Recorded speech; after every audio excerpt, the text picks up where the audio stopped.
shake was good though. Oh my gosh, it was amazing. Yeah, I'm gonna have to be jacked.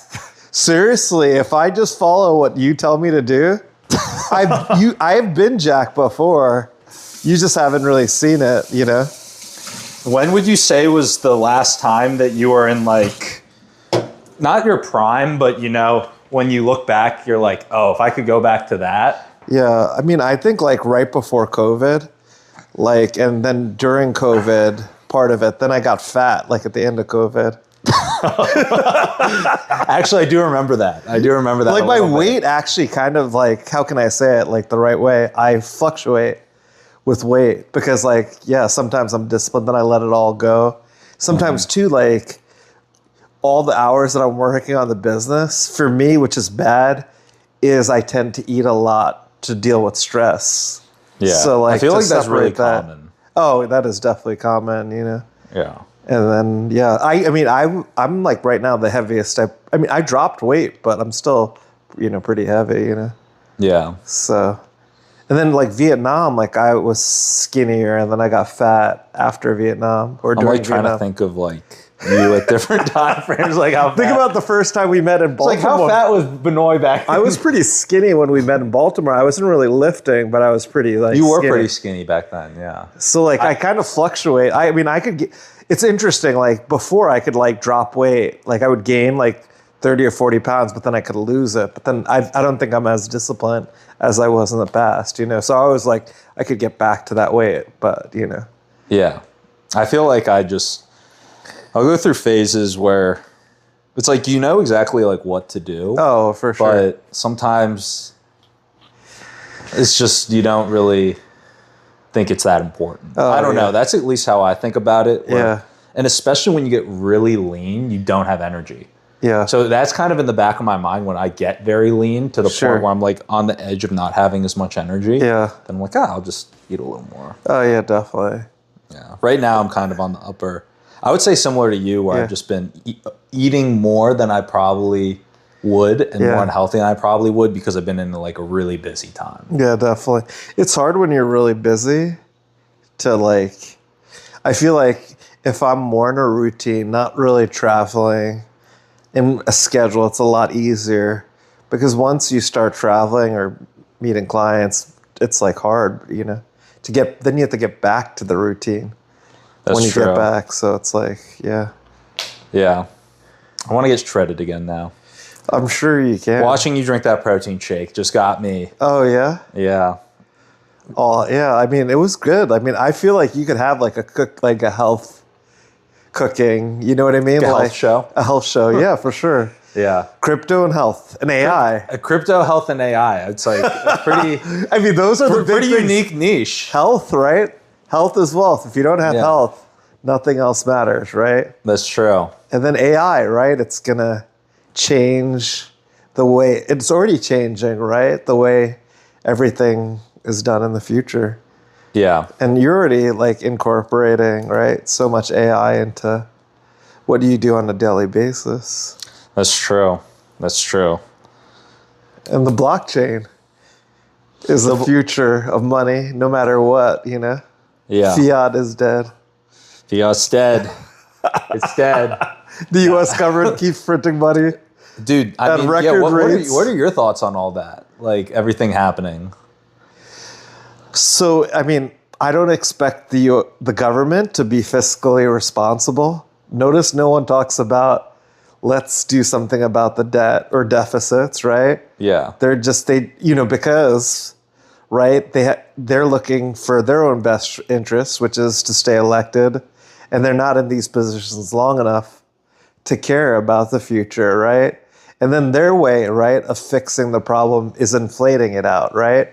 Like basically, we'll just print money. It's unfortunate because, you know, the middle class especially and the poor, it's like everything's just going to keep getting more and more expensive. Yeah. You already get taxed like so many ways. Yeah, they'll slice you from all angles. All angles. Like, do you really own your house? Do you really own your car? You know, like it's kind of... It does bring into the question, like, actual ownership, private property rights. Oh, It's like, do you own it if, like, even if you don't have a mortgage, if you can't afford just the property tax on it and you don't pay that property tax, eventually it will be taken from you. Oh, yeah. Because you haven't paid that. And honestly, they're not giving you a year or 2 years. Like they'll give you 1 or 2 quarters. If you haven't paid, they're ready to foreclose. They're ready to sell your property. Yeah. And then also too, like the other thing too is like in California or even New York or even New Jersey, like property taxes keep going up. Like the cities are having shortfalls on their budget. So what's the easiest way? Hey, let's just raise the property tax. And even Print some money. insurance. Yeah, even insurance is getting more expensive. Like homeowners in California, it's extremely difficult to get private insurers. They've all left the state, and now the state has this fund. But what happens if so many people, have an insurance claim? Does California really have the money to pay for it? And even like we see with the wildfires, it's now been over a year since the January wildfires of 2025, and still most of the new construction hasn't been done or approved or even approved through permitting, like on their own property, and they're paying property taxes. Wait, really? I didn't even think of that. Yeah, I hadn't really thought about what happened after the wildfire. It's kind of crazy to me. That's actually super fucked up. It is messed up. Isn't that crazy? What the heck? Yeah, it's really messed up. Yeah, so the key thing is to obviously generate. You can't save your way out of this whole inflation and increasing of taxes or cost of living. You have to invest in assets. You have to be strategic, generate revenue. Yeah. So follow Invest the major in trends. SAS mining. Invest in SAS mining. Yeah. I don't know how in-depth you want this to be. Yeah. If you want to talk about the details of the raise. I spent so much time on live. Yeah. I'm a super open book with everything. Just think about the amount of time I had my screen shared. You're talking about weeks and weeks of just I was just live for so long. Yeah. Yeah. How many people were following you? I don't know, because it's split across different platforms. Yeah. I was trying to pretty much bootstrap YouTube. Yeah. Which I actually checked this morning. I haven't really been posting as much, but it's at 333 subscribers for YouTube. Oh, that's pretty good. Yeah. It's all right. It takes time. Yeah. The first 1,000 is always the hardest. Yeah, for sure. Yeah. But it's been, I really enjoyed it. I'm glad that you brought up hey, look, let's just go live. Yeah, definitely. I just haven't been doing it as much. It's you kind of fall out of the habit. Yeah, it's a habit. It's habitual. Yeah. Yeah, I got in the habit of getting SAS Mining's raise ready. Yeah, and for just, sure. Focusing on just getting all that stuff done. Yeah, it's weird for me not to see you with your shades on this live stream. I know. Dude, I got it. I was go grab what's going on? Yeah. I didn't understand that you actually were, starting a company. I was laughing. Did you see it? I would see the LinkedIn post. I'm like, what's going on here? With the sunglasses, Yeah. I saw the website, your vibe coded. Yeah. Website. It's pretty clean. It looks great for vibe coding for sure. Built that from my phone. Yeah, you were telling me you did that all on your phone. So is Bitcoin going to zero, or what is it's funny, I watch these people and they know nothing about Bitcoin. It's funny to me, by the way, with social media, these people talk about stuff. First of all, they have no experience with, but they act like they're the expert. They haven't built a company. Definitely. It's crazy to me. Nothing in the industry. Yeah. There's a lot of people who just talk and create videos, but they've never really done anything. Yeah. But it's interesting to see all these random people saying oh yeah, Bitcoin's going to go to zero. I'm like, I don't think so, but There's so many people, because they get some clicks and views. Oh yeah, for sure. Because it's that fear, uncertainty, and doubt, the FUD. That is what if someone's like, oh, I think that Bitcoin's going to return blah, blah, blah percent over, it's like people don't really care. Yeah. But if someone's like, it's going to go to 0. If you're holding Bitcoin, you're probably going to want to click on that video. Oh, yeah, for sure. Yeah. But a lot of the people making the videos don't know anything about the asset or very little. And the people who are clicking know somehow less, So it's definitely. just... It's interesting, like literally to hear these people, and you could tell they have no idea what they're talking about, but they're like, Yeah. So do you think you should listen to whatever Michael Saylor says? I think Michael Saylor is a very smart person. Oh, for sure. I think he's someone that I think that has thought through things in an interesting way because he's looking on a long time horizon. Yeah. I think he's trying to ground many of his thesis in first principles thinking and physics in the real world, and then also just history. Bitcoiners early on were talking all this stuff you were mentioning about the monetary policy. This is the same thing. It's the same thing where before COVID, you seemed crazy. I was talking about this stuff pre-COVID. Where I'm like, the governments are going to print all this money, and then this is going to happen, and at that time, you just seemed like a crazy, extreme Bitcoiner. But then everything that we were talking about ends up happening, and now it's like very obvious. Like governments will print money. Like the U.S. is no different. Like people are in this illusion that, oh, in the U.S. we are fiscally responsible and like we're the global reserve currency, and they're not going to go printing like crazy. COVID happens, and within a couple of years, over 90% of the currency is new currency that was printed. Yeah. So what do you think was like the rise to go from Bitcoin to 125 and then very quickly, right, within 2024, right? And then the election of, President Trump, obviously, and then obviously it's gone down a lot. I think it went up today like 6%. We're at 75,000. Nice. But it's like, why do you think there's the huge like price inflate, like up and then obviously down? It's still actually 20,000 higher than like before that big sort of run up, Yeah. People don't talk about that. They just talk about the extremes, Yeah. Everything that's happened with price is actually what you'd expect. Yeah. It's like what I was expecting in terms of like price movements, like when it was, because it's, you can model it similar to the 4-year cycle. Yeah. Like the 4-year price cycle, there's always some variability because there are other variables other than that.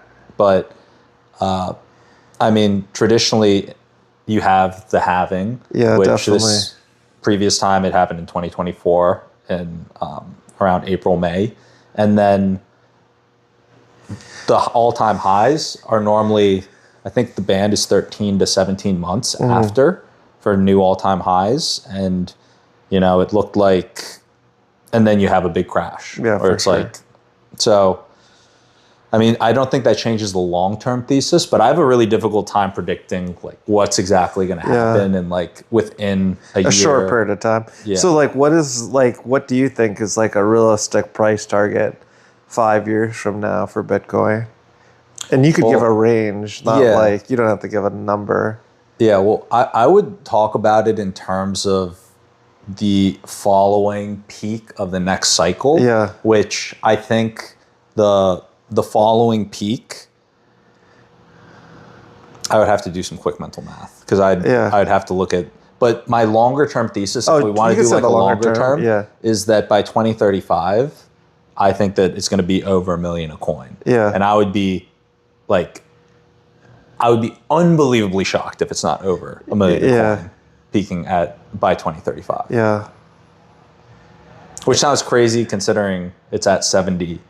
75, 76K? Yeah, but if you think about it, like from where it started in 2012 to where it is now, it's kind of like less exponential, your 2035 price target than 2012 to 2026 because you're at such a low number in the beginning.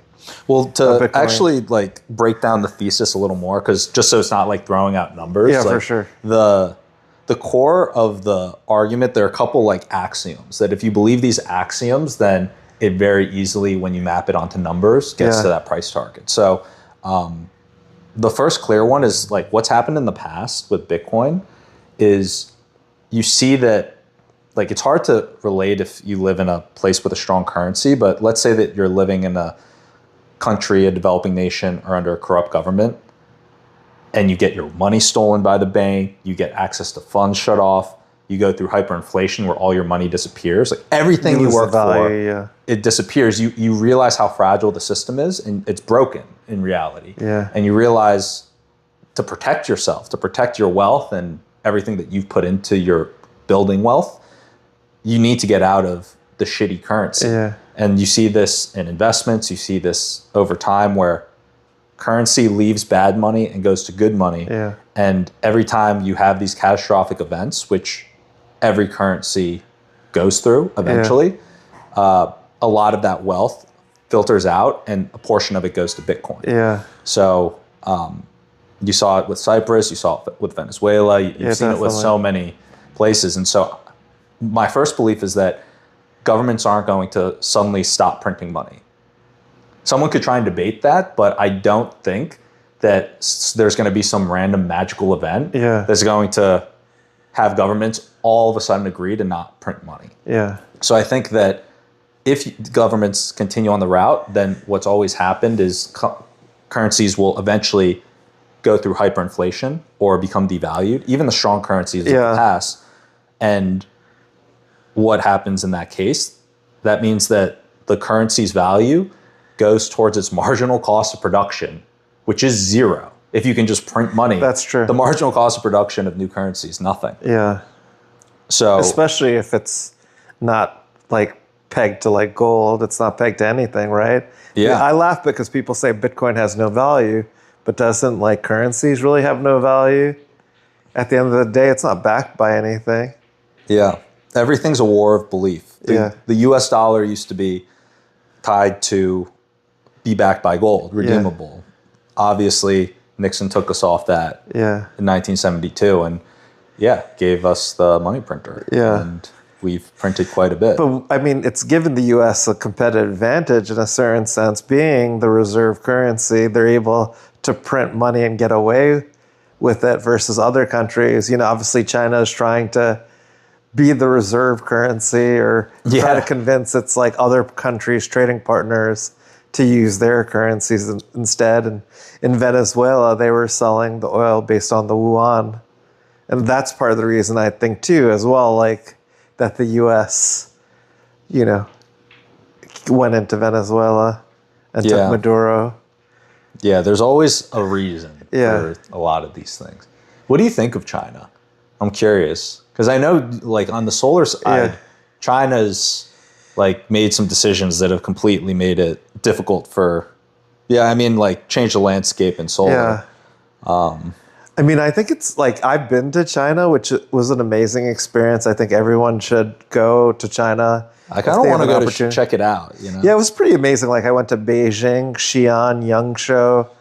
Everyone's saying that I'm talking to saying such great things about it. Oh, I think like I haven't first of all been to China in like 9 or 10 years. But I'm hearing like recently though, like you could see the innovation like with robots. You know, now BYD, which is an electric car manufacturer, is the biggest car company, electric, and it's bigger than Tesla. I think like obviously, the Chinese government is communist, but then, they have a very capitalistic way of doing things. I think the great thing that they could do, which the U.S. can't do, is that they're able to focus the country on the long term. So building infrastructure, building energy assets, focusing on like renewable energy, specifically solar, battery storage, electric vehicles, that's all like basically going to be the future.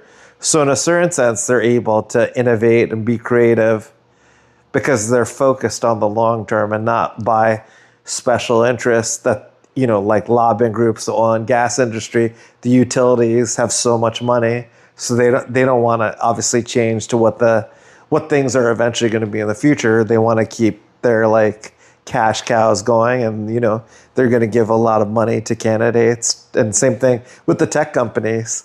They're hanging out with President Trump at the White House, kissing his ass.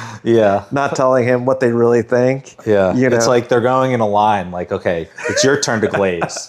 It's your turn to glaze. Okay, my turn to glaze. It's actually funny to see it. Yeah, because that tells me how desperate they are for money. Yeah. Like that they're willing to. Oh, I shouldn't even say this. They're willing to.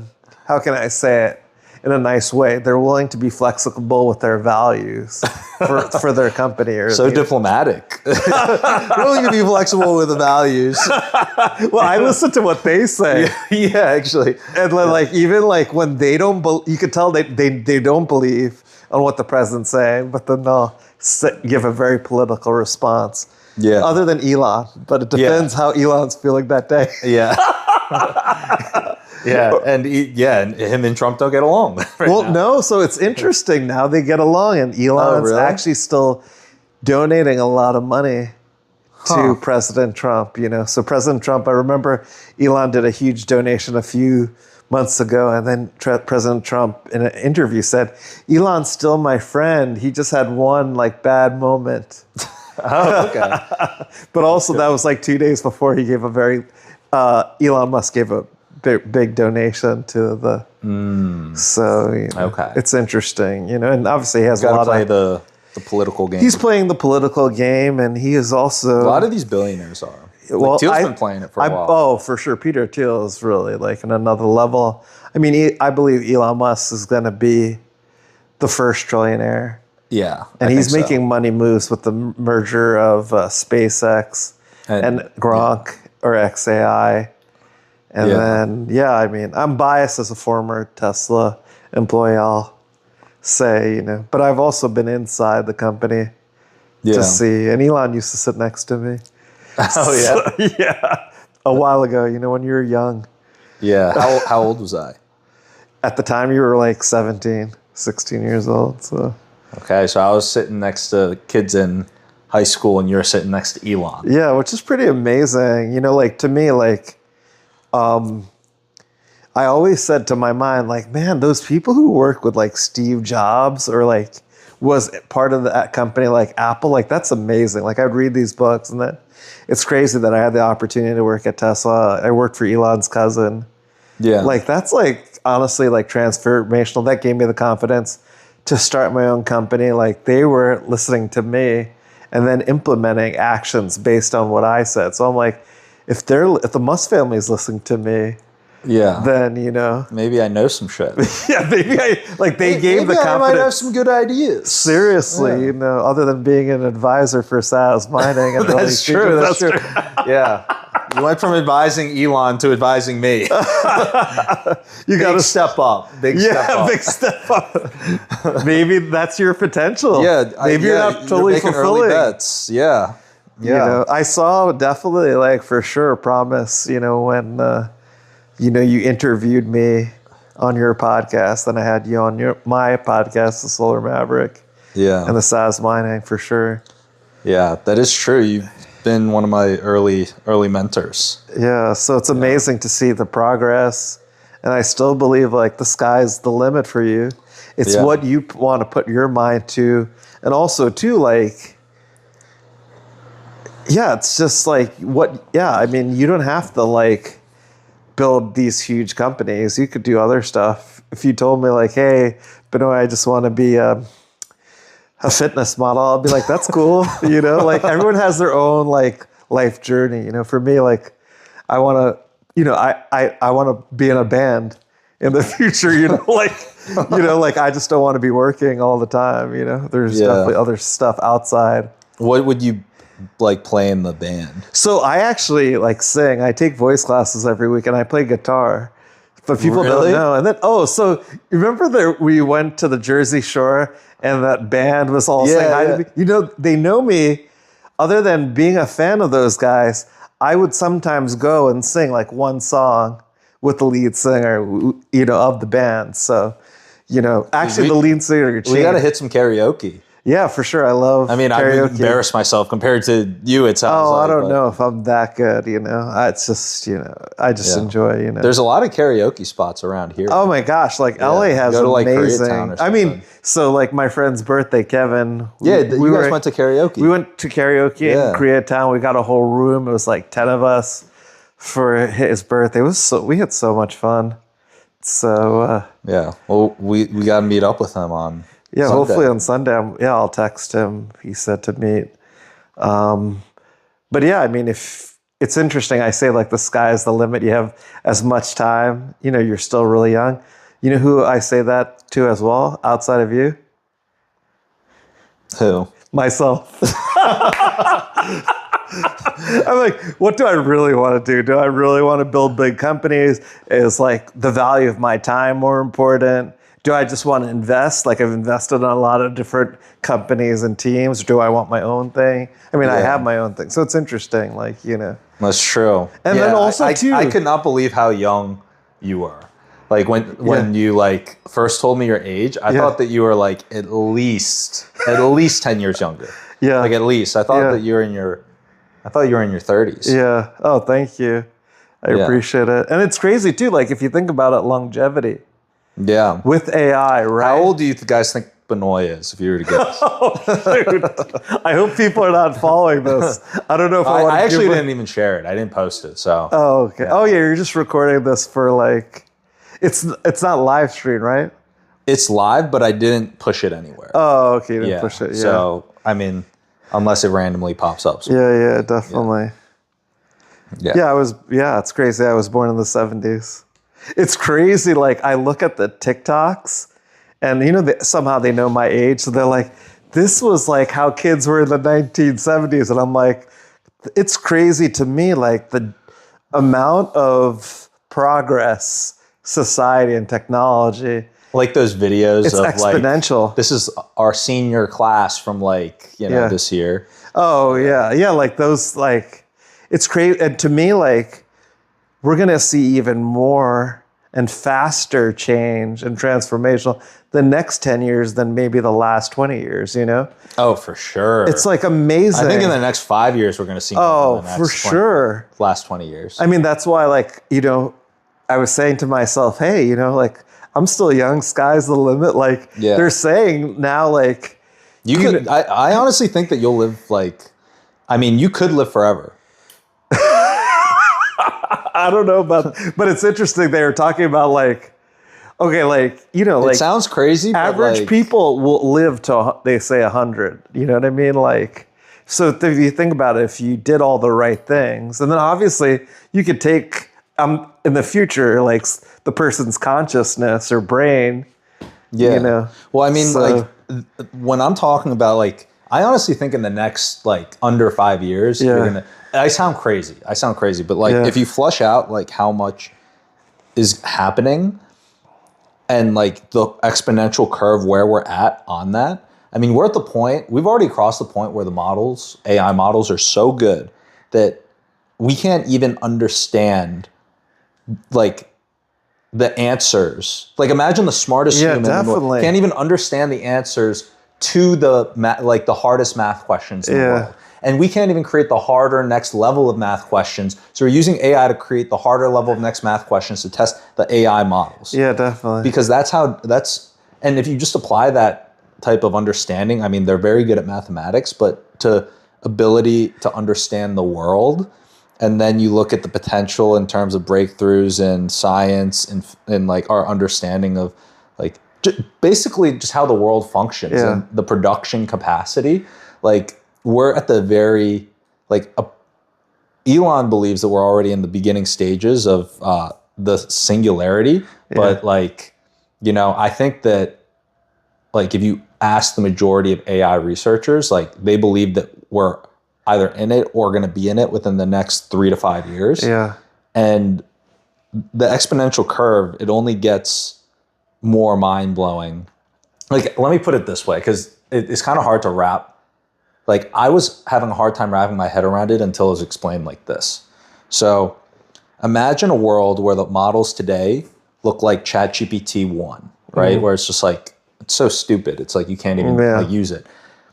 eventually it's going to be at a point where not just in mathematics, but across every single area, you could just give a prompt on something and the models are going to be so advanced that the answer that it can give is so so beyond your understanding of the world. Yeah. Like you trying to explain like finance to an ant that you can't even with your own biological processing understand the capabilities of like what's being discovered and what's being created.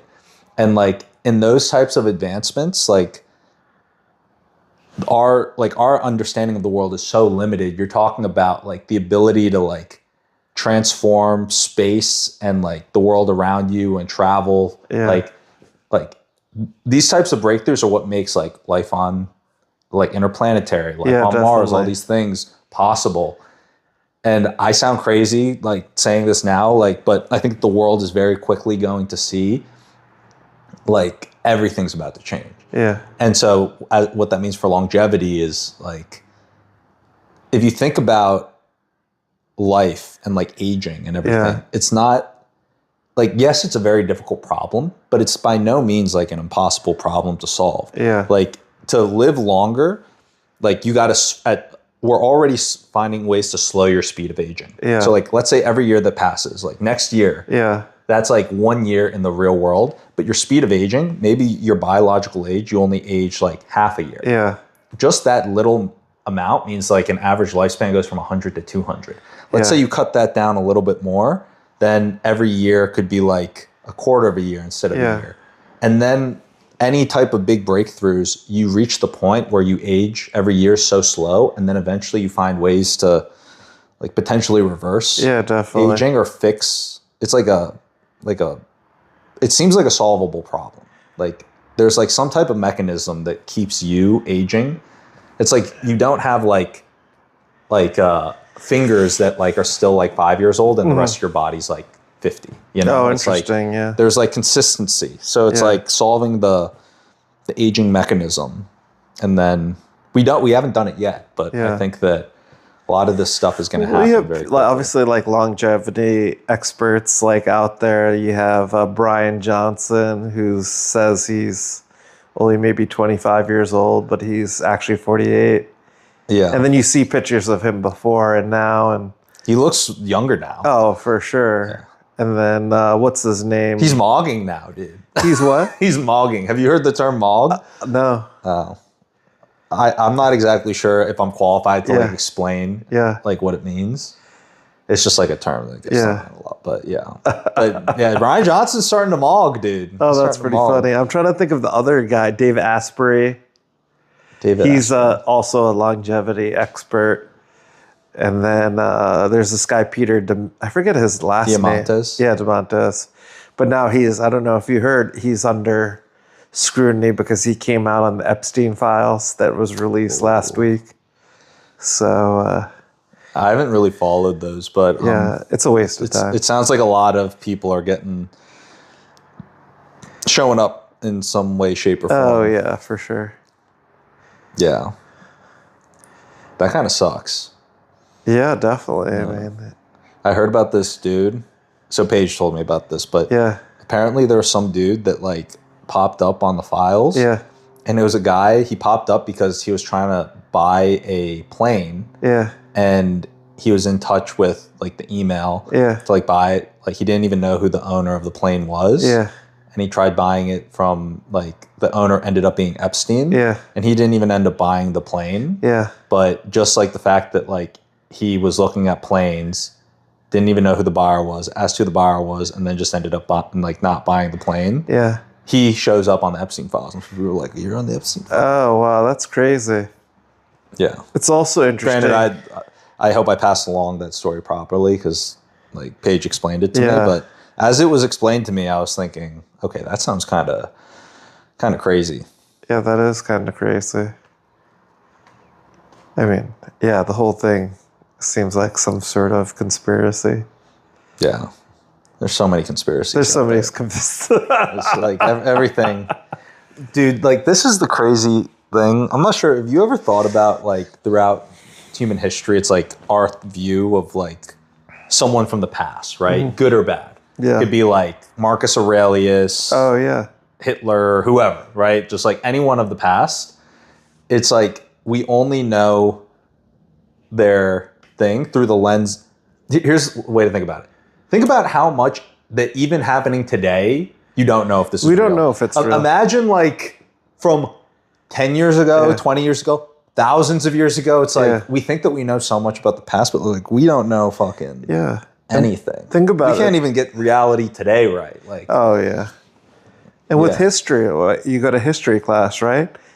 That's basically like a biased view of one person's perspective yeah. of it, right? It's like the winners write the history the books. winner's right. It's not what really, actually happens. So, Yeah. like, did Thanksgiving really happen the way they say it did? I don't know. With the pilgrims and the Indians? I just look at a lot of this stuff like it's like yeah. Blue pill, red pill. Are you part of the Matrix? Are we part of the Matrix? Are we in the Matrix? I think we're in a simulation. Yeah. Oh, interesting. Yeah. I guess that's a hot take. Yeah. But I mean, it depends how you define simulation. Oh, that's true. But yeah, like, you could. Yeah. I mean, So, do you relate to the Neo character from the original Matrix? I haven't seen. I haven't watched the movie in a while. Yeah. I don't know enough about him. Yeah. If we watched it, and then I could. Yeah. What was his whole deal? Was that he was trying to enlighten people about? Yeah, and basically that. I mean, from what I remember, it's been a while. That it was a simulation Yeah. to educate people, but no one really believed, and they thought he was crazy. Yeah. Sounds familiar, doesn't it? Like I do believe we're in a simulation. I mean, but I'm not making it my mission to be like, guys, we're in a simulation. It's like But watching the Super Bowl the other day. It's like, Yeah. hey guys, by the way, before we cheer for this Yeah. next, you do realize this is a simulation. Yeah, seriously. By the way, like I could be wrong too because it's been so long since I've seen The Matrix. Yeah. So like I could be remembering it incorrectly. Was Neo the black dude or the white dude? Oh, so Neo. John Wick or Neo is John Wick, he was John Wick. and I then see. Morpheus. Morpheus, that's what it was. Yeah, is basically what's his name? I can't believe I'm forgetting. So Keanu Reeves played Neo, and then Morpheus was played by. It's gonna come to me the actor's name, which I know. Yeah, I know exactly what who you're bothers talking me about. that I don't remember in the top of my head. You know what I mean? Yeah, you got a good memory. Yeah, for sure. It'll come to me. My memory's actually gotten so much better since I quit alcohol. Yeah, Like, I remember things so much better now. yeah, yeah. crazy. Definitely for sure. Yeah. You know. I used to have like an awful memory. Yeah, But now I would say that I don't have like the best memory, Yeah. but I'll like remember things. And like my girlfriend, she'll like forget things.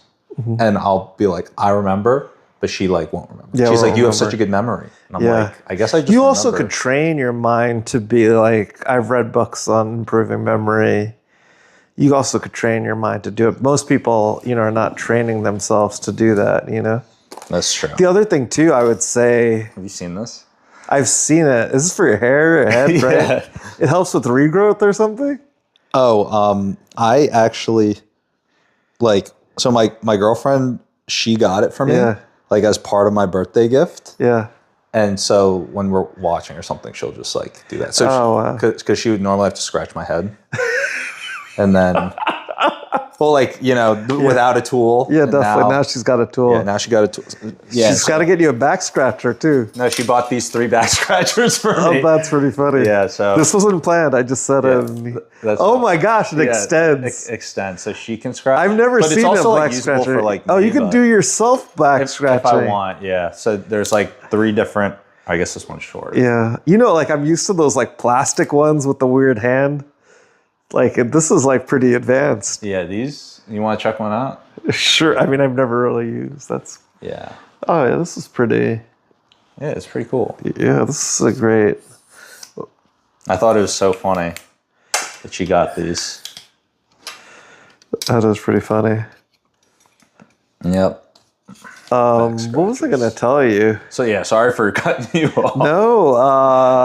I just saw these and I'm like, I love these The things. other thing I would say, like, you know, like as I get older, like, man, my mind works so much. I'm getting sharper and sharper, which is like mind blowing to me. I think like being an entrepreneur, like you're always forced to be constantly thinking, and then you're always trying to figure out how you could be the best version of yourself. Yeah. And then also too, you start having like a lot of experiences, meaning like of doing business. Then you start seeing patterns, and you're able to like figure things out like so much quicker than before. Now it's been like 13 years of 14 years of having my own business. Like it's amazing too, like how much I've advanced versus like having a job. You know what I mean? Mm-hmm.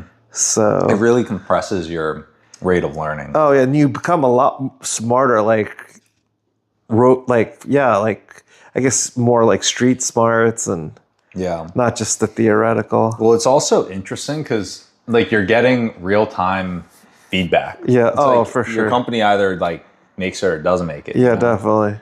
Like you got to adjust quickly. Oh, for sure. Roll with the punches.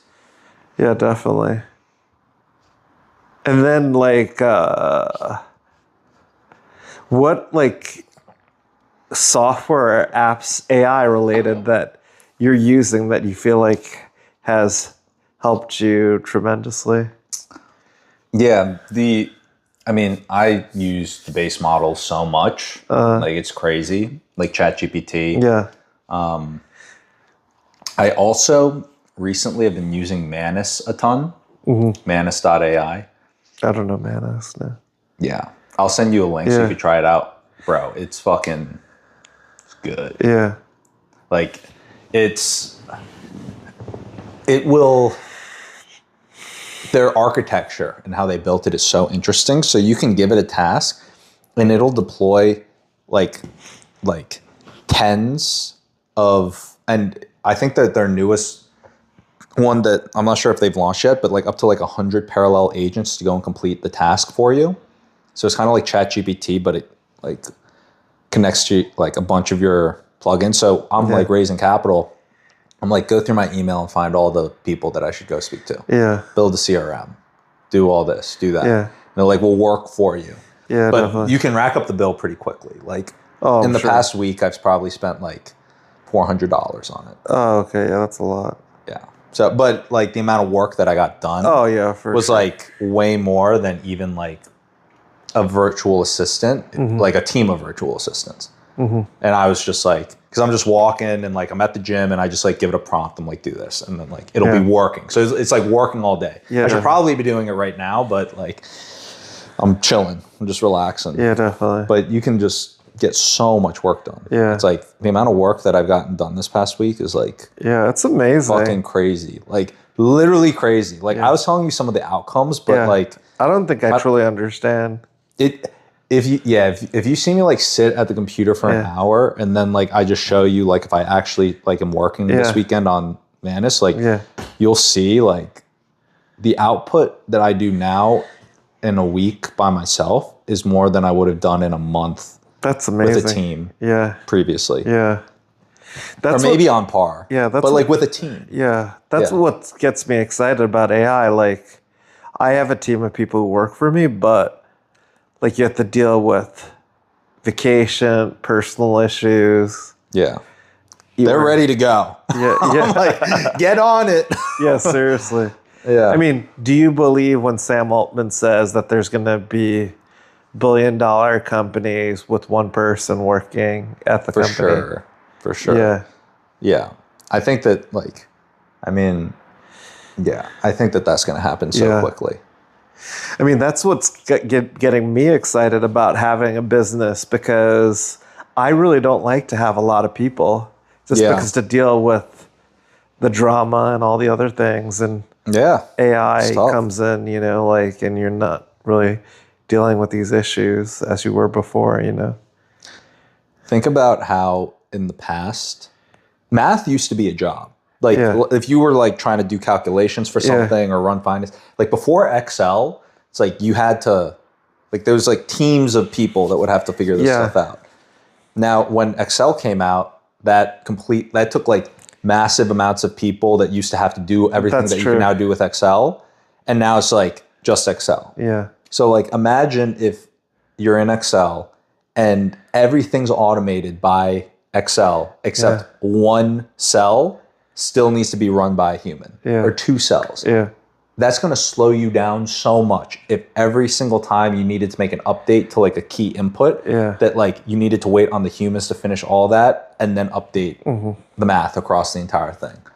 So it's like the competitive advantage will be being smaller and not having as many roadblocks in like, then imagine if like half of your Excel sheet, you have to do half of the sheet's math. Yeah, it's like the less that you have on that constraint, the faster you can move. Oh, for sure. So I think it's going to be the same thing with AI where you have these big companies that it's like organization structures are going to change. I don't know what's going to be the best one, but my sense is that like bureaucracy is just going to kill. Yeah. It's like, yeah. So what people do you think will be successful like during this AI sort of revolution that we're going through? I think just super high agency. Yeah. It's like if you're like super high agency and you're like AI first in your problem solving, which is easier said than done. But like if you truly are just like taking tremendous amounts of action and like putting that action towards interacting with the tools, it's like you're just going to crush. Yeah. I mean, like, you're like absolutely crush. Yeah. Yeah. No, I agree with you with that. And then are you using still Google LLM, Gemini, or? I think that it's like you kind of just choose one that you work on. Yeah. It's like you could do like across different, but then you're managing like, okay, was this conversation this LLM or that I mean, LLM? that's the whole thing that I have a hard time. Like ChatGPT, I've set up all the stuff. Yeah. So to me to go to another platform. Yeah. You can actually do it somewhat easily if you just like go and export all your data and then like upload all of that. But still, it's a pain in the ass. It's like ChatGPT's good. It works. Why feel the need to change? But also too, like the other thing that I was thinking about is I feel like fundraising is going to change. Like why would you need, if you could use AI and AI agents, like if you're trying to raise capital for your company, it's not going to be the same as before because you don't need like all these software programmers who are getting paid, extremely high salaries and a lot of people you could replace. Yeah. Yeah, I think that this is where it gets like really interesting and it's like, I'm not sure where it plays out because it's like a power law in terms of like how valuable a really valuable employee, like a really valuable employee can get like so much done.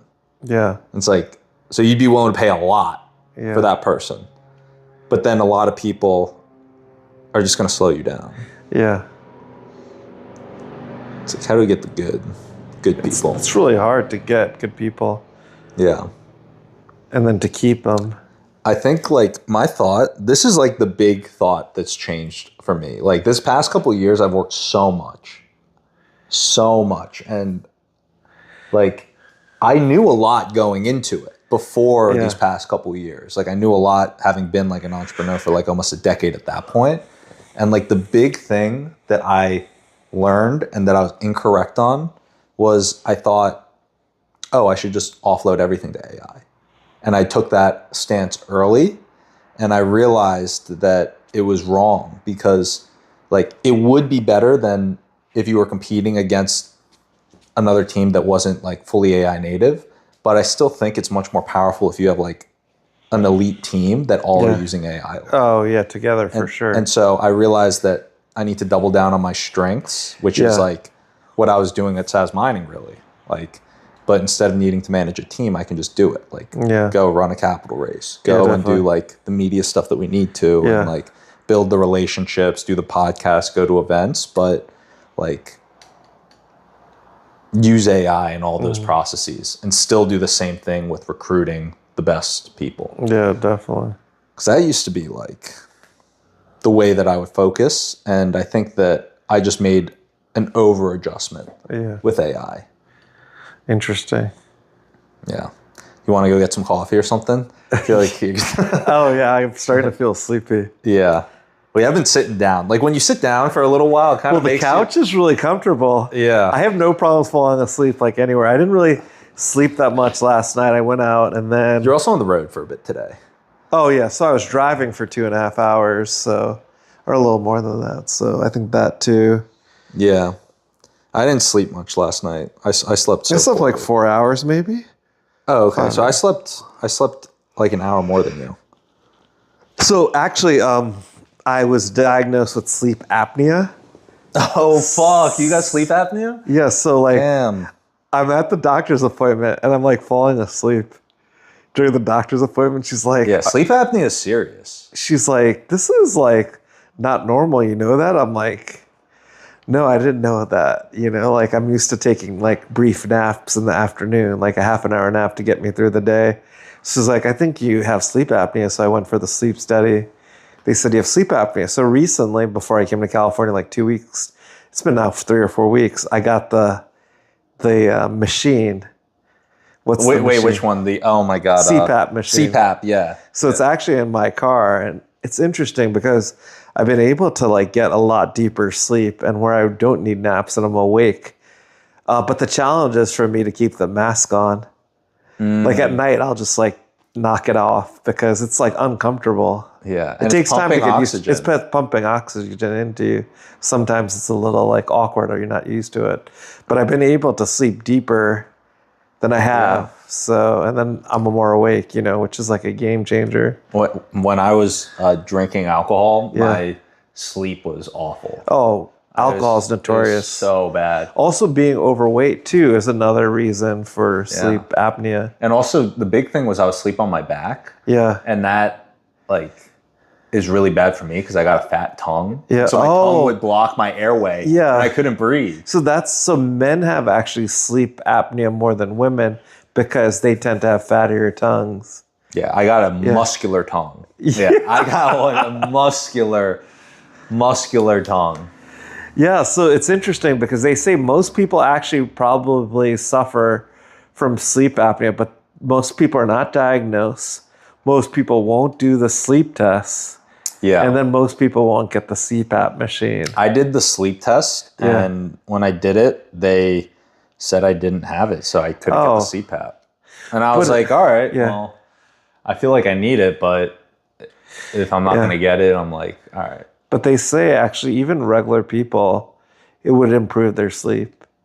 Yeah. But it's interesting. Yeah. I mean, you can... I guess like the one thing too is it does feel like it would be kind of annoying to sleep with it on. Though. Yeah. I mean, I'm trying to get used to it. By the way, if you hear some like water at night, that's like the CPAP machine going. You're not pissing the sheets or anything. Yeah, no. Anyway, it's my aero bed.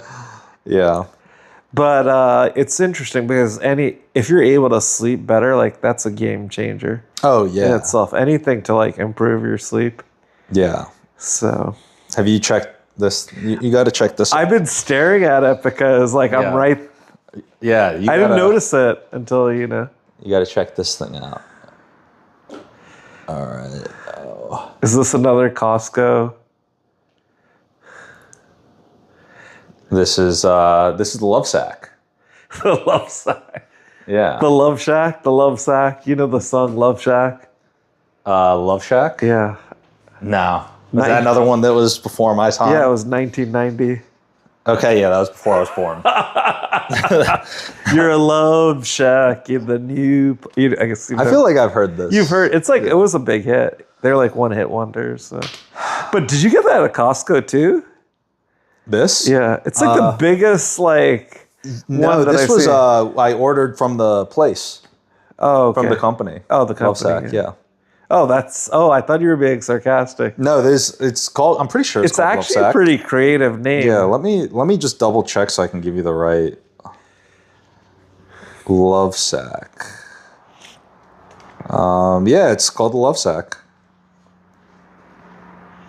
Oh, wait, is it? Yeah. Yeah, it's the Sacks. The Sacks, yeah. The Sacks, yeah. So what streaming platforms are you on? Twitch? What are the different ones? Right now, we're streaming to YouTube, Twitch, and Kick.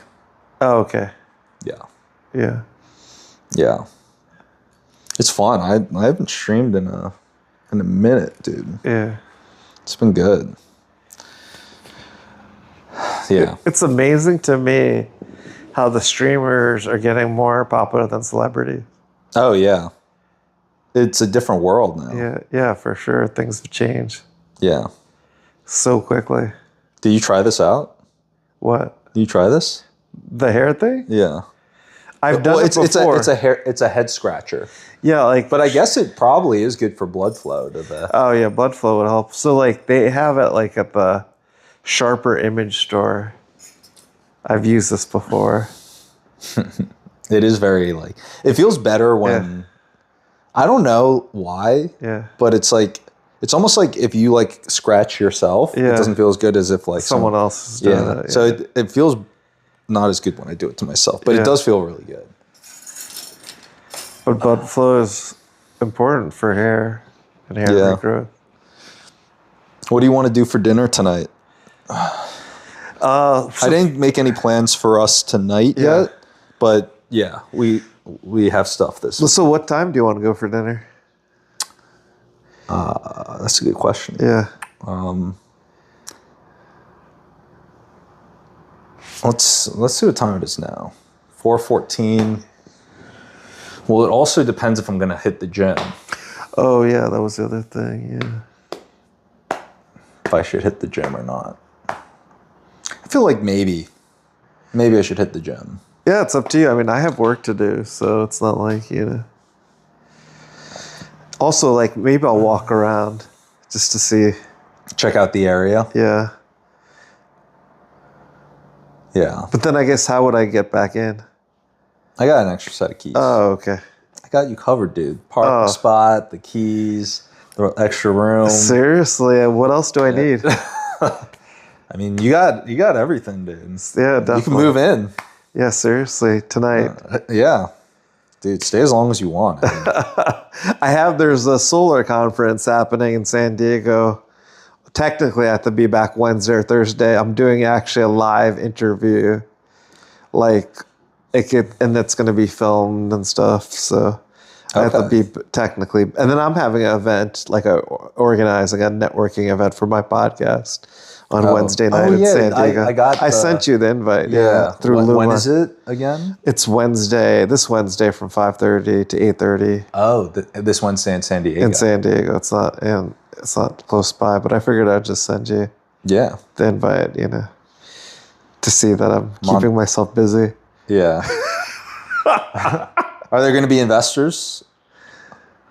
There are investors going to come. Like there's some venture capital companies coming, but unfortunately, they only really invest in clean energy. Yeah, I think it's really hard to convince clean energy people to invest. Yeah. Into crypto, unless they have to have some sort of familiarity. Yeah. With it, I think that's the hard part. My friend, who hopefully we're meeting for brunch on Sunday, he just doesn't understand crypto, and and that's why he's hesitant. Yeah. To invest in it, and I explained it to him, but he's like, I haven't spent the time on my own to learn it, Yeah. I totally get that. I mean, it's one of those things, because I raised capital for a while, and the big thing that I realized was really everyone's going to come in with a different view. And so it's almost like the people who are really good, they can kind of sense exactly where the person's at in that journey then go and drop the nugget that's needed for that point in time. Yeah, definitely. Yeah. It's an art. So with SAS Mining, was that the first company you started? No.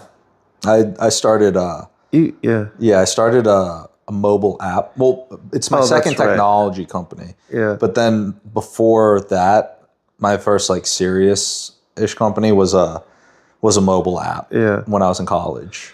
Yeah. But I started a ton of like tiny like, businesses. Yeah. Yeah, nothing like really super serious, but like a bunch of tiny like ways to make money. So what made you passionate to start SaaS Mining?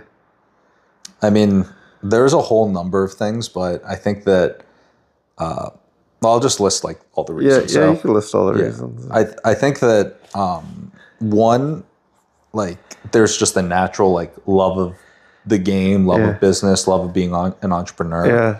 I've always been like attracted to technology. Yeah. Like whether it's just like for fun, like when I was playing video games as a kid, all the way through. I just got it really well. I don't know how to explain it, and I enjoyed it, and I was able to like talk about it, and like I'd see things, and I'm like, how do people not like get this? And so that kind of just like also attracted. It's like if you're good at something, you're probably gonna enjoy it more. And then the other one was it's like a huge gut pull. Yeah. Like it's like my gut was telling me because I was doing the app, and I feel like I could have made it work if I like stuck with it. Yeah. Like we had launched, we were on like a few campuses, we were getting users, but I'm like, my gut was saying it's like, you're going to regret if you don't go and start this company. Yeah, definitely. And I could see the direct path towards monetization right off the bat because we were started with Ethereum mining. So, interesting. So it's like, okay, you kind of know the costs of the GPUs and like everything that it's going to cost all in to get it set up. And you're going to produce this amount and you're going to be able to sell it for this amount. And so the unit economics of the business were just profitable and made a lot of sense. Yeah, definitely. So I'm like, all right. Like, so I think for all of those reasons, and like the big one was I also didn't want to get a job. Yeah. Like I really didn't want, I'm like, I need something to work. Yeah, definitely. Like I was like, I need to be able to make, like, I need something to work. And so I had that like time pressure. And so like the time pressure was like, okay, I could either go and try and like raise for this app or I see a direct way to have this start making money. Yeah, definitely. That's interesting. And why, I guess, are you focused on just Bitcoin? Why not do other cryptocurrencies? I think that, I mean, there are many reasons just to focus on Bitcoin. The big one is it's like, Bitcoin's like the thing that's got staying power. Yeah. It's like product market fit. Sure. Whereas all these other cryptos, it's like a startup trying to find product market fit. Yeah. So it's like if you're going to tether your business to an ecosystem or an asset, be better to do the one with the lasting power. Yeah. And Ethereum was also moving off of proof of work. Yeah, definitely. So that made it pretty obvious. And that operationally it was easier. GPUs are more finicky than ASICs. Yeah. Like to run the hardware. Sure. Yeah. Yeah. And then for all the reasons we talk about Bitcoin, like I am extremely, like my views on Bitcoin into the company, like once I started learning about Bitcoin were very different than before when I started the company. Like became very passionate after diving down the rabbit hole. And then when's the exit point for SaaS mining? You know, I think that it depends on, if I was to give like my most confident answer, I would say during the next bull market. Yeah. Because I think that if you're going to go for an exit, it has to be during one of those hype cycles. Sure.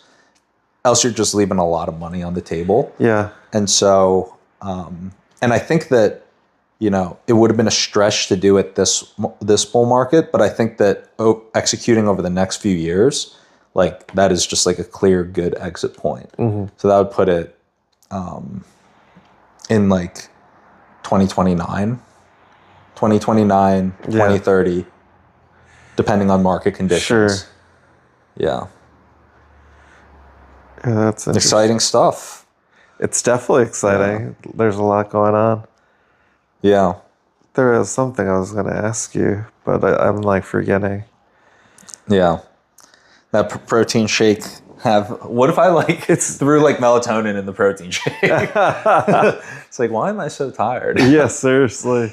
It's interesting because I was pretty full with the protein shake and now I'm starting to feel a little hungry. Maybe you're tired because you haven't eaten. That could be true too. I haven't eaten pretty much all day except the protein shake. The protein shake, and I'm not used to that. I normally, Yeah. Oh, that's for sure. Why? Yeah. And you didn't sleep much last night. I didn't sleep much last night either. Yeah.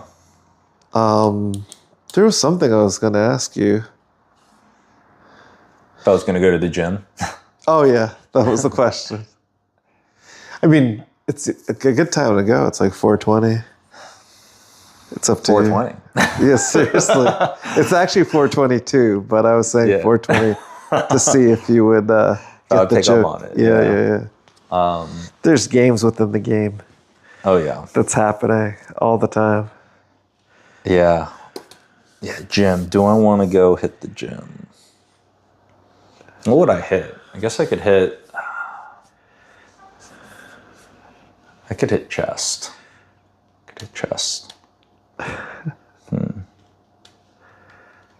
Yeah, maybe I should go get a pump in. Get a good pump in. I'm not forcing you to, you I got to get my dips back up. Yeah. My dips, my weights. Did I tell you, the other day I was streaming and I went for a new PR on dips. This was like about maybe a month ago or something. Guess how much I did on dips? 45? Like with a weighted. Oh, how much is the weighted belt? So I with the belt, the way that it works is you can hook weight under it. Yeah, I know. So guess how much I did I did a 4 rep.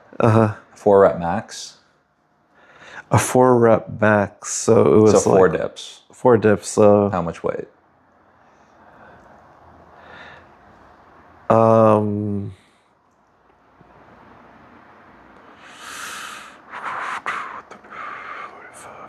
180. That's a good guess. I did 4 plates. So yeah, actually. Yeah. That is 4 plates. 45 times 4. Yeah. I was thinking 225, but technically it's 180 because 225 is when you're benching. Yeah. But, yeah. Damn, you nailed it. Wow, that's impressive. I got the exact amount of weight on the PR. Yeah. 4 plates. Yeah, that's amazing because think about it. It's like 180. There's some people that can't even do like a couple dips. Yeah. Yeah. Yeah, I mean, you're obviously doing your body weight plus 180, and it's just the triceps. Yeah. That's pretty impressive. Yeah. I mean, I think a lot of people could potentially do it, but you have to put in so much work into the gym, right, to be able to do that, right? Yeah. I mean, I've been lifting at this point pretty consistently for 14 years. Yeah, I mean, that's like people don't see the daily grind. They just see the results, you know what I mean? Yeah. But that is impressive. It's a long time. For sure. 14 years is a long time. Never took steroids or anything. Oh, that's great. Yeah. So many people are taking steroids or other performance enhancing. Yeah, which I also totally get. Yeah. Like, honestly, like... HGH, the fountain of youth. Yeah, HGH, SARMs, like there's all this stuff out there. Yeah. People have such a morphed view of like what is possible because they're basically everyone around the world is at all times seeing the top 0.000000001% of physiques. Yeah. And they're seeing like those physiques in optimal lighting and with a pump. Yeah. So it's like people's views are so warped that I could see why kids nowadays especially are like, I feel like it's become much more prevalent. Yeah. Yeah, it's difficult, right, with social media. Yeah. And I think that until someone reaches like a peak, like, here's a better way to put it. Unless you are friends with and have had someone who's like at that elite physique level explain it to you, then you're never gonna know like how much like how far away you actually are. Yeah. Like, cause right now, like I don't seem like crazy. I seem like normal, right? But like under the right lighting with a pump and like a 3-week cut, like I would look crazy, but it's like not like what I look like at all. Or like anyone, those fitness models. It's like you could do a before and after in 10 minutes. Yeah. And like in one, someone will look like a normal person who barely goes to the gym. Yeah. And like in 15 minutes, they'll look like they're roided up and like and everything. Because it all comes down to like lighting and the pump. Yeah. And yeah. It's crazy. That makes sense. Yeah. I think I just talked myself into going to the gym. Yeah. I think I'm going to do it. You said pump multiple times. Gotta get the pump. Pump the chest. Pump you up. Have you heard that song, the Pump It Up song? Pump it up. Yeah, pump it up. Don't you know, pump it up. That's very popular in the Jersey Shore. I gotta get the blood flowing. The blood flowing. I guess I just need a gym shirt and then I can get going. I'll make it a quick workout. You could take your time, you know what I mean? Don't feel like, you don't have to entertain me. I have like so much work to do, you know? Yeah, but I also am feeling a short workout. Well, you know what you need the most, right? What do I need the most? No, in general in life. Oh. You know yourself the best, right? Oh, What's that's what I meant. Yeah. You got the My Worker AI. The My Worker AI shirt. Yeah. I'm going to use the bathroom real quick. Oh, yeah, I can grab the mic. Oh, sorry. Oh, wait, you're not mic'd up in there. Yeah, at least there's no camera. I should have my own show. I do.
So how was the conversation during the live stream?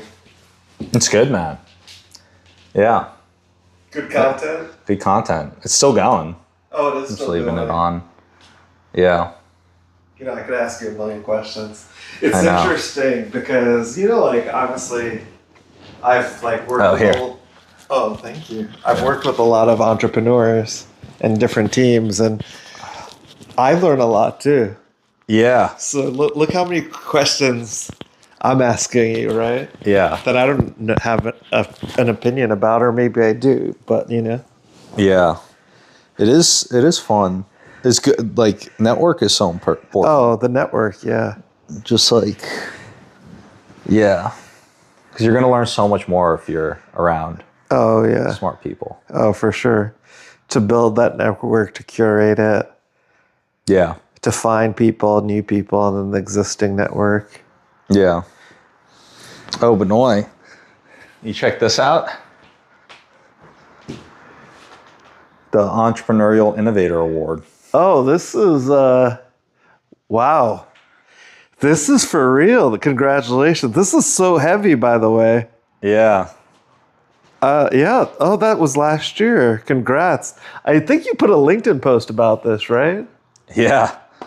Yeah. That's amazing. I think, how does that feel to I was so busy that I didn't even realize. I didn't even go to the ceremony. They had a big ceremony. I didn't even go. Oh, that's how many people were like for the 30 for 30. I guess you don't know other than yourself, right?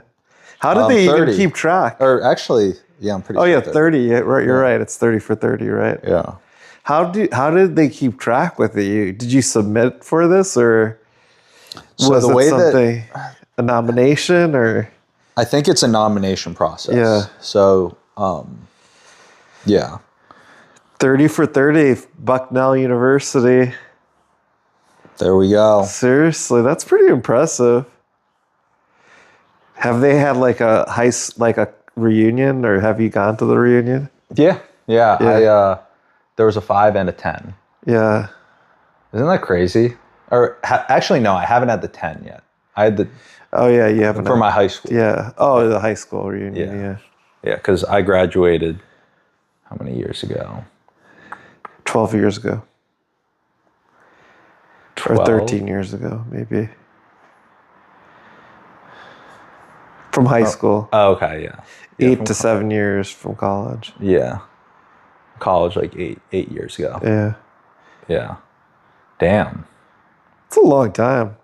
Yeah, I've been out of school for a while. Yeah, seriously. Thank God. Yeah, seriously. And Bucknell's a small school, right? There's only 2,000, 2,500. About like 4,000. Oh, it's 4,000, okay. Or just maybe like 3,500. Oh, 3,500, yeah. Yeah.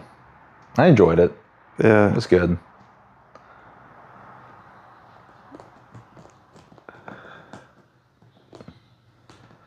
I was thinking if I got super bored and didn't want to do any work, I would just go get an MBA. It's interesting because now they're saying like getting like I would never want to be clear. Yeah. But I'm like, if I ever failed in life, I would go and do that. Yeah, I don't know. Yeah. I feel like now with AI, it's like literally just a Well, that's what I was It would just be say. at a party. Yeah. I mean, I think like have an excuse to party. It also like the network too. Everything's about the network, you know. That's true. But I feel like you could just curate it at 10x stronger network. Like, I mean, you get it. Like doing the podcasts. Yeah. Like, yeah. Just this past week, I started reaching out to people for the podcast again. I got I think 5 new guests scheduled. Like big hitters. This is for your AI podcast, right? Or is this mining? They're all investors. Yeah. So I'm using the podcast to connect with investors. So. Yeah. Oh, so this is SaaS mining. It's technically I'm doing it on my personal podcast. Oh, okay. I'm going to hopefully have good leads for SaaS mining. Yeah, definitely. That's definitely podcasting is obviously a great way to build a network. I think the hard thing is it's a lot of work. And then people don't realize how much work it is. And then not everyone's a good interviewer, you know? Yeah, that's a good point. It's difficult. It's very difficult to interview. Yeah. Interviewing. People don't realize too, people that's a skill. Do not realize how difficult interviewing is. Because everyone's used to seeing the best people in the world. Yeah. Because they're the ones with the biggest podcasts. Oh, yeah, for sure. It's like you're used to watching LeBron James play basketball or these professional athletes. It's way harder to do it. Oh, yeah. But you just only see the best in the world. The top 1%. Yeah. Even less than the top 0.1%, top 0.01% of podcasters. Yeah. For sure. Actually, I mean, my podcast is one of the most popular podcasts in solar, so I guess I am in that top 1%. Yeah, you are. I mean, you've been doing it for a while, too. Yeah, 7 years, 281 episodes. Check it out, the Solar Maverick The Solar Maverick podcast. I'm your host, Benoit Tangent, and we talk about the major issues. Hey, I think the live stream, I'm coming up with great questions for you. Yeah, dude, that's true. I mean, you guys can see. Benoit's just got it. He's you know why? Interviewer. I was always a curious person. Yeah, that helps. And then as a kid, I would always ask millions of questions, and that's like how like I've lived my life by asking questions. Like I have like no ego where I think I know stuff that other people. Like, yes, I'm like confident in certain things, but I'm always like curious. It helps. Curiosity, Yeah. asking questions. Yeah. I mean, to me, like the podcast has given me more than I've given the podcast, even though like I've changed people's lives from the podcast. Like people got into solar because of the podcast, or even like not just like middle school, high school, college, but also like people who are middle aged, and then, or like, I talk about entrepreneurship from my experience. People applied those concepts to their business and they became more successful. And then people started their own podcast in solar because they love listening to my podcast. So it's interesting. But then the great thing is like, as the podcast has gone bigger, like I'm interviewing the smartest minds in the renewable energy industry. And then like I have to prepare for it. And I learn so much from those conversations. So it's interesting. Then I feel like I speak a lot better. It helps a lot. Oh yeah. Like public speaking. I should start important. watching. I never watch any of my content. Oh yeah. Like ever. But I feel like if I really wanted to level up, become really good, then I should watch it back. Yeah, a lot of the podcasters that I really like, they said that because they were editing it, too, and doing all of that. Yeah, like a lot of them do the editing. I actually listen to all of them. Oh, really? And then I see what I'm doing wrong. And then I ask people if I think they're honest with feedback, like, what do you think? Okay. Who's your favorite podcasters or streamers other than Neon? Okay, Neon is not one of my favorites. I know, I'm being sarcastic. I know. I just want to make it clear. No, I mean, nothing against Neon, though. Yeah. But, everyone has their type, Everyone has he seems like he's kind of your type. Why? Because out of the two of us, who looks like they watch Neon? Oh, yeah, because we're both South Asian, born in the U.S. Yeah. I think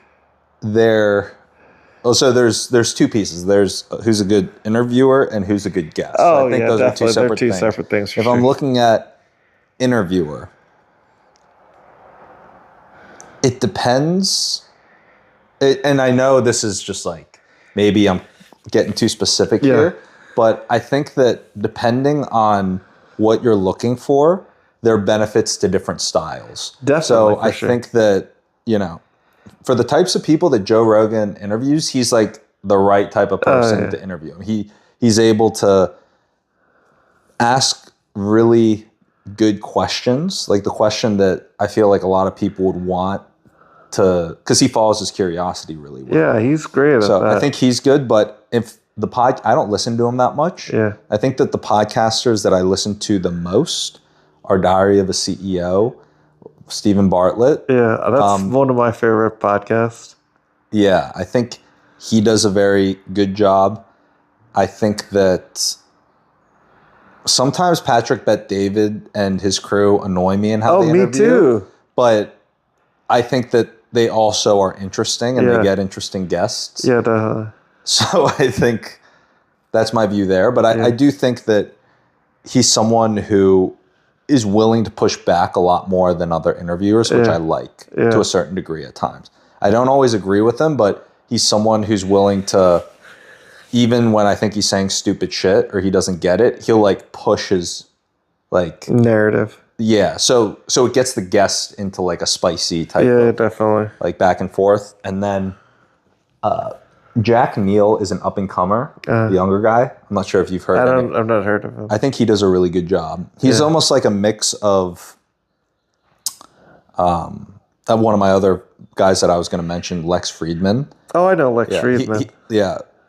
Jack Neal is almost like an in-between between like Lex Friedman and he's more similar to Stephen Bartlett without an accent and younger and slightly not as good or as professional as Stephen Bartlett, but he's very good.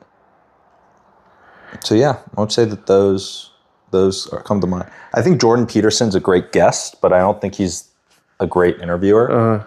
I think he's good, but I think that it's just hard to do, you know? So when you compare him to the best in the world, I don't think he's one of the best in the world. Yeah, definitely. But I think that I think he is one of the best in the world, but he's just not as good as the top. Mm-hmm. Who are your favorites? It's crazy that you mentioned like the ones that I like. Actually, I don't know if you know Lewis Howes. He has a podcast, School of Greatness. I listened to almost every single episode that he had ever recorded, like early on. I think I listened to his first like 120 episodes, and I didn't miss a single one. I listened to like every single. Oh, that's amazing. And then I still listen to him every once in a while, but yeah, I listen to a lot. Yeah, so like that's like some of these guys were the ones who got me interested in doing a podcast, like a Lewis Howes, a Gary V. What's this guy's name? Patrick or Pat? Not Pat David. There's like this other guy who does the Money podcast, and there's John Lee Dumas. I actually really like his podcast. But the crazy thing for me was a few years ago, I went to Podcast Movement. It's like the biggest podcasting conference, and I'm waiting to get my badge at the VIP area, and John Lee Dumas is standing right next to me, and I used to listen to his podcast, and that's actually what gave me the inspiration to start the Solar Maverick podcast. Damn. So I actually had him on the podcast, and then I go to this podcast session, and it's with Neil Strauss. I don't know if you know. From the game. The game. Yeah. And you know who's sitting next to me? Lewis Howes. Really? I'm like, this is so weird. So crazy, yeah. And then, so I got to talk to Lewis Howes for a while. One thing that I was really impressed with Lewis Howes, he was so focused on our conversation. There's so many people around him, but he was like really like genuine and intently like listening, which I think makes him a great interviewer because you have to really be actively listening to ask really good questions. And I told him some interviews that I really liked that he did. And then this guy that I'm forgetting his name, I can't believe I'm forgetting his name. I did the whole VIP thing, and there's a VIP area and like table. And then he was like randomly sitting next to me. And I'm like, so it was like so weird for me to like see these people that got me interested in podcasting. Yeah. Then to be like next to them. And then they were so curious about my podcast. And, you know, I have one of the most popular podcasts in solar. Like, it's interesting because they're like more mainstream. And then I'm a niche, you know what I mean? So it was a phenomenal experience, you know. I got to go to. Yeah, so this year they're actually doing it March 15th to 14th to 15th in Austin. Same with the South by Southwest Festival.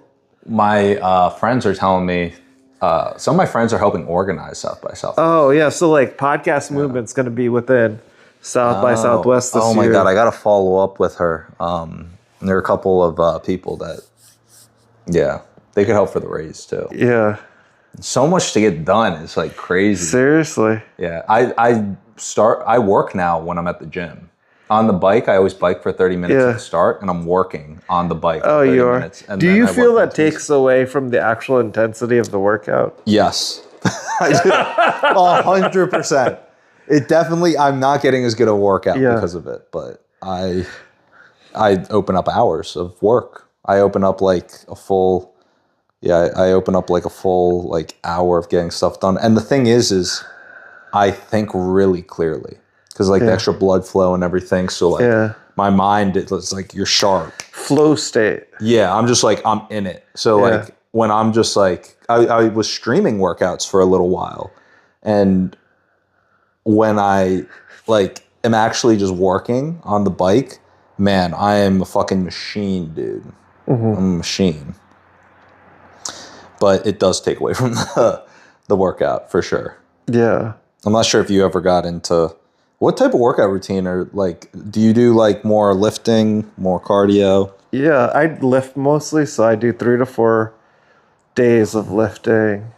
And then I take classes that incorporates like HIIT with cardio. And then because I hate doing cardio alone, Yeah. so doing it in a group. And then I You need some motivation. Yeah, I need some motivation. Then I do 2 or 3 days of yoga. Yeah. That okay. really How helps. flexible are you?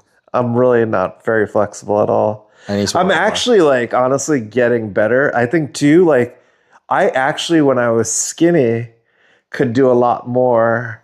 Like I could do like what is that called? Like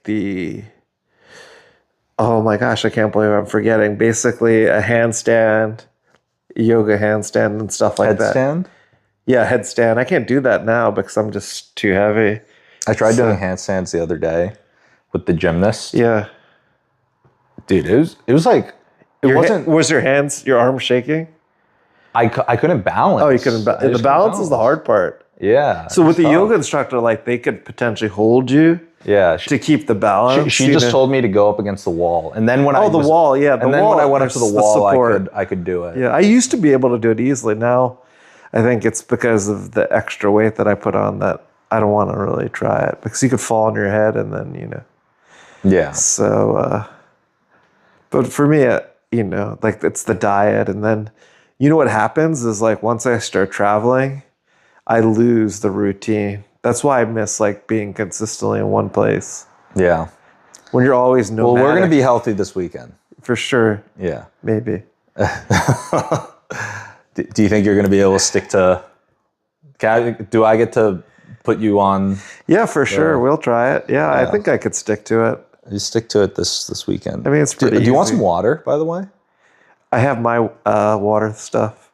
Okay. And then I brought like that, yeah. Because water helps a lot. And electrolytes. I have Propel too. What? I have Propel. Oh yeah, Propel as well. Yeah. So like the water, like I do electrolytes like first thing. Yeah, I need to get more electrolytes. It makes a huge difference.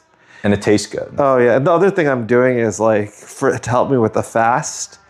I've never really fasted in my life. To fast till 12, I'll be using like these yerba mate supplements that I mix with water. Yeah. And then actually, I don't know if fiber. I also am taking like fiber supplements, which helps like stay full. Yeah. As well. And I think that's been pretty helpful. But then once my routine is like kind of like, I also think Southern California, it's actually easier to get into shape versus like the Northeast or Mid-Atlantic because of the constant changes of weather.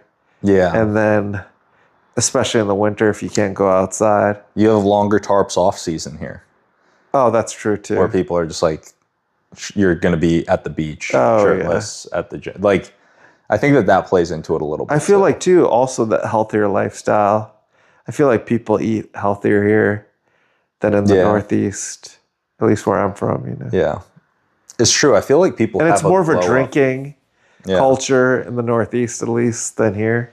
I mean, people drink, but not like, I think I had a bit of a glow up when I left New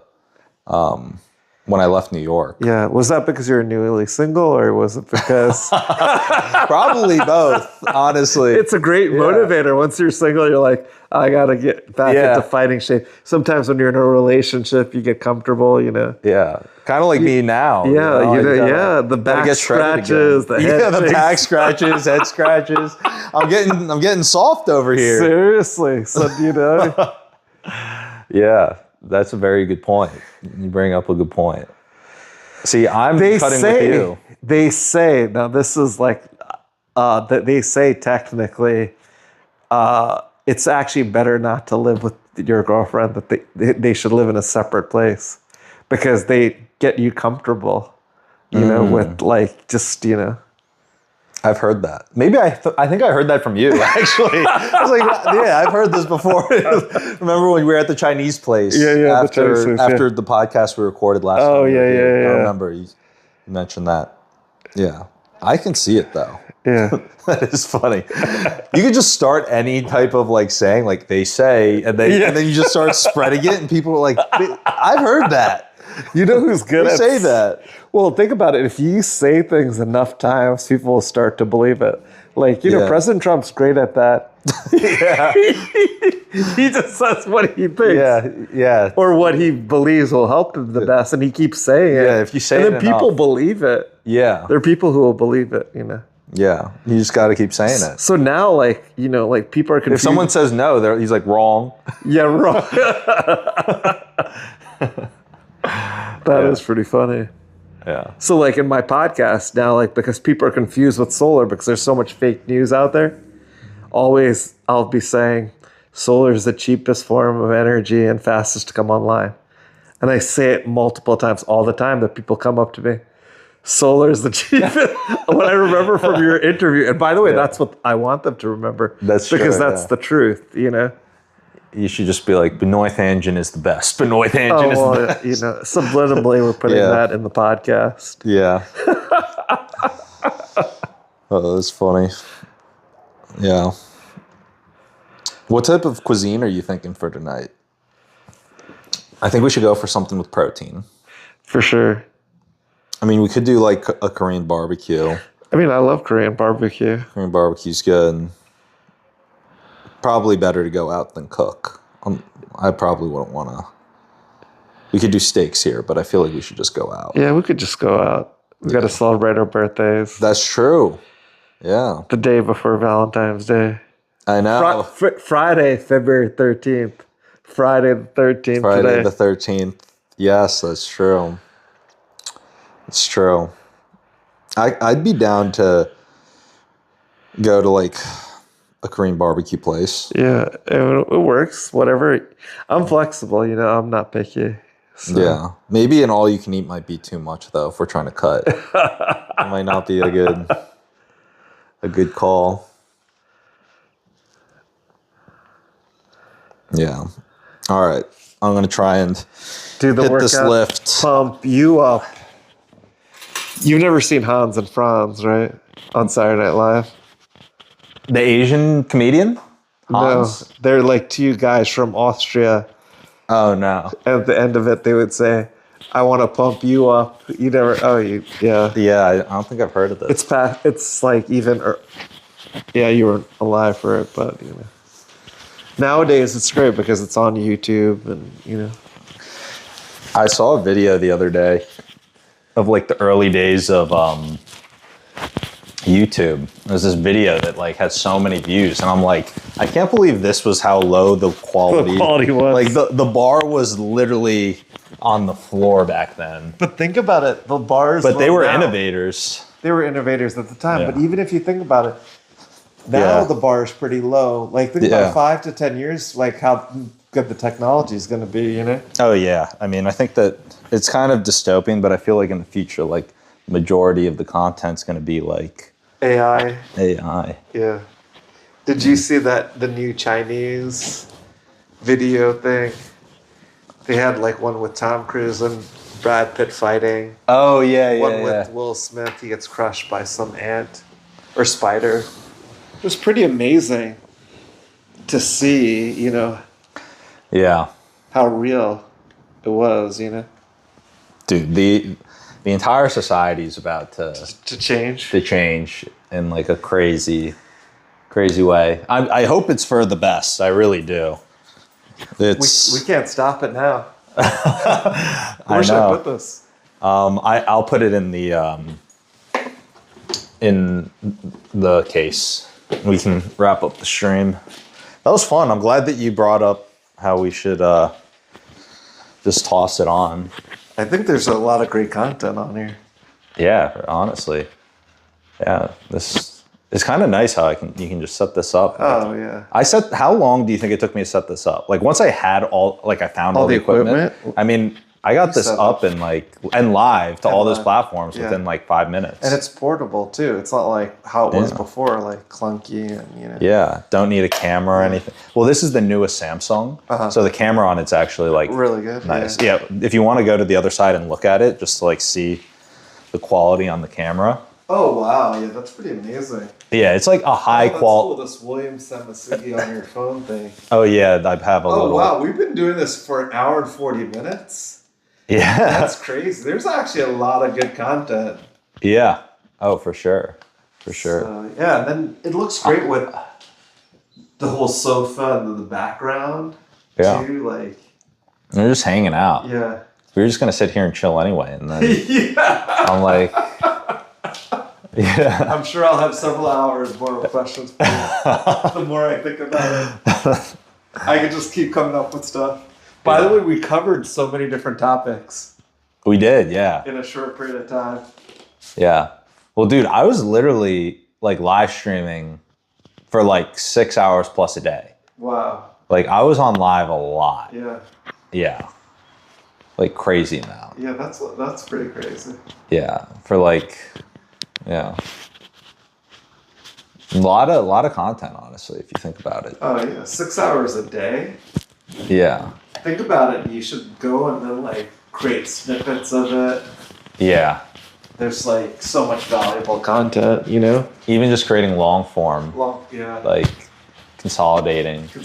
I think that like a smart way to do it would be to like get every transcript of everything and then just like feed it into an AI agent that's like specialized on like creating high performing YouTube and just like definitely. have it. Yeah.